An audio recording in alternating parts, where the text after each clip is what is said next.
বন্ধুরা, welcome back to my channel. তোমরা সবাই কেমন আছো? আশা করি ভালো আছো। তো উনিশ ব্লগে তোমাদের সবাইকে স্বাগত জানাচ্ছি। আজকে তোমাদের কাছে নিয়ে চলে এলাম একটা নতুন ভিডিও। আজ অনেকদিন পর একটা ভিডিও বানাচ্ছি। বেশি বড় বানাবো না, ছোটোই বানাবো। সকালে ছেলেকে স্কুলে নিয়ে গেছিলাম, তো ওখান থেকে ফেরার সময় বাজার করে এসেছি। তো দেখো কী বাজার করছি তোমাদেরকে দেখাচ্ছি, ঠিক আছে? দেখতে থাকো। বাজারে টাটকা টাটকা কলমি শাক উঠেছিল, তো দেখে আমি আর লোভ সামলাতে পারলাম না, কারণ আমার কলমি শাক না ভীষণ ভালো লাগে খেতে।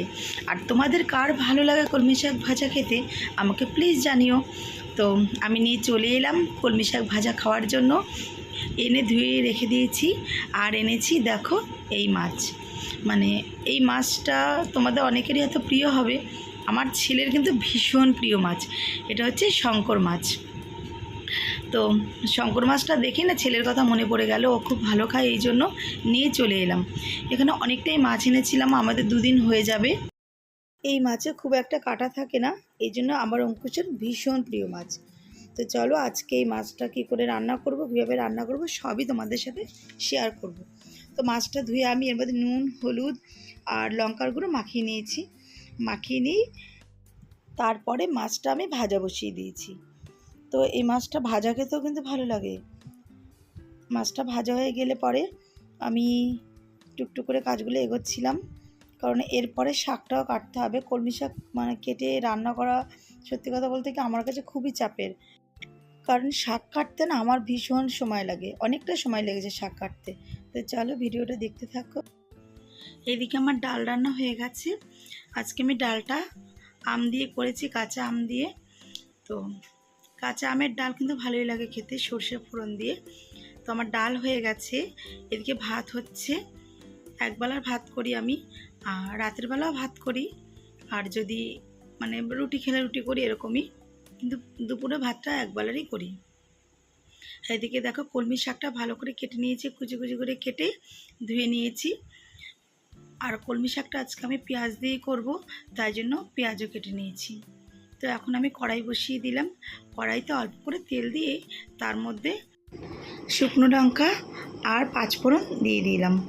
পাঁচফোড়নের ফ্লেভারটা না খুব ভালো লাগে, এই জন্য আমি সবসময়ের জন্যই বেশিরভাগ রান্নাতেই পাঁচফোড়নটা আমি ব্যবহার করি। পাঁচফোড়নটা হয়ে গেলে পরে আমি এর মধ্যে কুচি করা পেঁয়াজটা দিয়ে দিলাম। তো পেঁয়াজটা দিয়ে একটু নেড়ে চেড়ে ভালো করে তার মধ্যে আমি শাকটা দিয়ে দেব। পেঁয়াজটা মোটামুটি ভাজা হয়ে গেলে পরে আমি এর মধ্যে কুচি করে রাখা শাকটা দিয়ে দেব। তো তোমরা কারা কারা কলমি শাক কীভাবে খেতে পছন্দ করো অবশ্যই জানিও কমেন্টস করে। কলমি শাক কিন্তু আমি ভীষণই ভালো খাই। তো এইবার কলমি শাকের মধ্যে আমি অল্প করে নুন, হলুদ দিয়ে দেব, আর কিছু লঙ্কা চিড়ে রেখেছিলাম সেই লঙ্কাটাও দিয়ে দেব। তো সেই লঙ্কাটা দিয়েছি, তোমাদেরকে দেখানো হয়নি লঙ্কাটা। তো এইভাবে করে ঢেকে ঢেকে আমি রান্না করব কলমি শাকটা। শাকটা হতে হতে আমি এদিকে মাছের জন্য যা যা লাগবে তাই কেটে নিয়েছি। আর শাকটা আমি এভাবে করে নেড়ে চেড়ে ঢেকে দেবো, ঢেকে ঢেকেই রান্না করব সিদ্ধ হওয়ার জন্য। তো দেখো এদিকে আমি মাছের জন্য আলু কেটে নিয়েছি লম্বা লম্বা করে, আর নিয়েছি অল্প করে পেঁয়াজ কুচি করে নিয়েছি, আর এদিকে নিয়েছি রসুন নিয়েছি, আদা কেটে নিয়েছি, আর টমেটো নিয়েছি, আর লঙ্কা নেব। তো এই সবগুলো আমি একসঙ্গে মিক্সিং করে নেব মিক্সচারে। তো এদিকে দেখো আমার শাকটা মোটামুটি হয়ে গেছে। শাকে আমি এবার অল্প করে একটু চিনি দিয়ে দেব। অনেকেই শাকে চিনি খায় না, কিন্তু মানে শাকে একটু চিনি না দিলে না ব্যালেন্সটা ঠিকঠাক আসে না। আর আমরা সত্যি কথা বলতে কি শাকে আমরা চিনি খাই, একটু মিষ্টি একটু হালকা ঝাল ঝাল না হলে শাকটা ভালো লাগে না খেতে। তো এখন আমার শাকটা রান্না পুরোপুরি হয়ে গেছে দেখো বন্ধুরা। তো এবার আমি মাছটা রান্না করব। কড়াতে আমি তেল দিয়ে তার মধ্যে আলুটা ভাজা বসিয়ে দিলাম। আলুটা নুন হলুদ দিয়ে আমি ভালো করে ভেজে নেব। তারপরে ভাজা হয়ে গেলে আলুটা তুলে কড়াতে আমি তেল দিয়ে তার মধ্যে অল্প করে জিরে আর তেজপাতা ফোড়নে দিয়ে দিলাম। ফোড়নটা একটু হয়ে এলে পরে এর মধ্যে আমি কুচি করে রাখা পেঁয়াজটা দিয়ে দেব। পেঁয়াজটা হালকা লাল লাল করে একটু ভেজে নেব।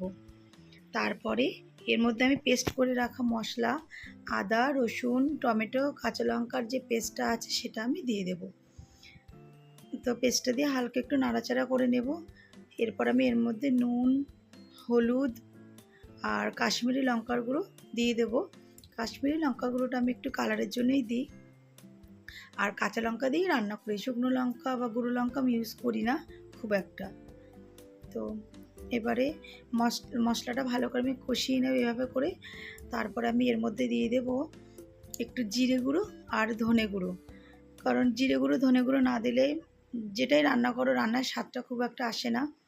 তো জিরে গুঁড়ো ধনে গুঁড়ো দিয়ে তার মধ্যে আমি অল্প করে একটু চিনি দিয়ে দেব। যে কোনো রান্নাতে একটু চিনি দিলে না ব্যালেন্সটা খুব ভালো আসে। তো জাস্ট একটুখানি দেব, অনেকেই খায় না, মাছে চিনি দেয় না, কিন্তু আমি দিই অল্প করে, জাস্ট একটুখানি দেব চিনি দিয়ে ভালো করে নেড়ে চেড়ে তার মধ্যে আমি ভেজে রাখা আলুগুলো দিয়ে দেব। আলু দিয়ে একটু নেড়ে চেড়ে, তো এর মধ্যে তেলটা যখন হালকা উঠে আসবে ভাসবে, তখন আমি এর মধ্যে জল দিয়ে দেব কষানো হয়ে গেলে পরে। তো আমি একটু ঢেকে ঢেকে রান্না করছিলাম, কারণ আলুটা একটু বড় বড় করে কেটেছিলাম, তো আলুটা সিদ্ধ হওয়ার জন্য।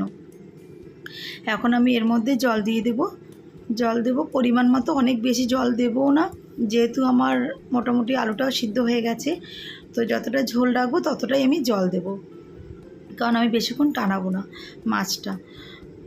তো দেখো আমি এবার ঝোলটা ফুটে উঠে গেছে, এখন আমি এর মধ্যে ভেজে রাখা মাছটা দিয়ে দেব। তো বন্ধুরা, তোমাদের ভিডিওটা কেমন লাগলো অবশ্যই কমেন্টস করে জানিও।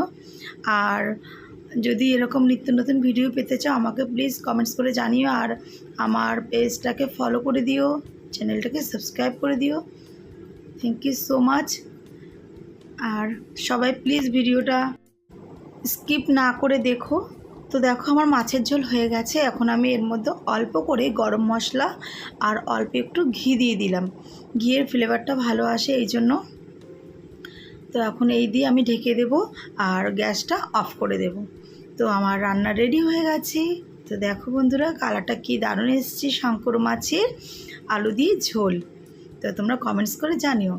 আর এই দেখো আজকে আমার রান্নার থালি, ডাল, মাছ, শঙ্কর মাছের ঝোল আর কলমি শাক। তো তোমরা সবাই কমেন্টস করে জানিও। তোমরা সবাই খুব ভালো থাকো, সুস্থ থাকো, আর আমাকে এইভাবে সাপোর্ট করো। Thank you.